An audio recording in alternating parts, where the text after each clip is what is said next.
لیکن جو اس وقت کرنٹ صورتحال ہے اس کے اوپر اور خاص طور پر جو بینچ کے اندر سے سوال اٹھے ان کو تو بہرحال عدالت کو دیکھنا ہوگا، اور جو بینچ کی طرف سے سوال آگے وہ بھی، اور جو مان کی طرف سے آگے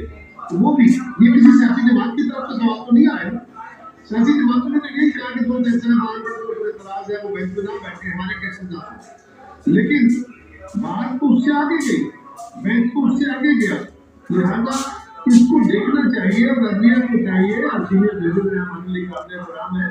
کہ ان کو چاہیے کہ وہ اپنے پرسپشن کو درست کرنے کے لیے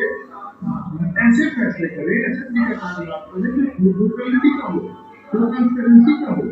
اگر اس طرح کے فیصلے جس کے بینچ کے بعد بھی سوال اٹھا دے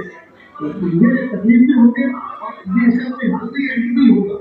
مگر کہہ رہے صاحب ظاہر تحریک انصاف تو یہ اعتراض ہے کہ جو حکومت ہے وہ عدالت پر دباؤ ڈال رہی ہے کہ وہ آئین کے مطابق فیصلے نہ کرے، میرٹ کے مطابق فیصلے نہ کرے، ججز کو بلیک میل کرنے کی کوشش ہو رہی ہے، آڈیو ریکارڈ ہو رہی ہے، یہ اعتراض اب آپ کی حکومت پر آ رہا ہے۔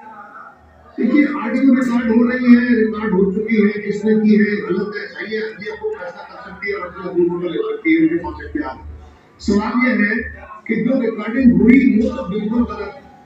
بالکل کوئی اس کا حق نہیں کسی کو، لیکن وہ یہ بھی فیصلہ دے چکی ہے کہ ریکارڈنگ اگر کسی کی ہوئی ہے اور اس میں ایویڈنس موجود ہے اور وہ انڈینائبل ہے تو وہ ایویڈنس کے طور پر استعمال ہو سکتا ہے۔ جیسا میں تو نہیں کہہ رہا کہ میرا ایلیگیشن تو نہیں ہے، یہ اعلیٰ عدلیہ کا اپنا فیصلہ ہے، لہٰذا اپنے کیے ہوئے فیصلوں کو تو انڈو نہیں کر سکتے۔ یہ تو نہیں ہوگا کہ شادیت کی صورت میں تو ایک فیصلہ لاگو ہو جائے، میری صورت میں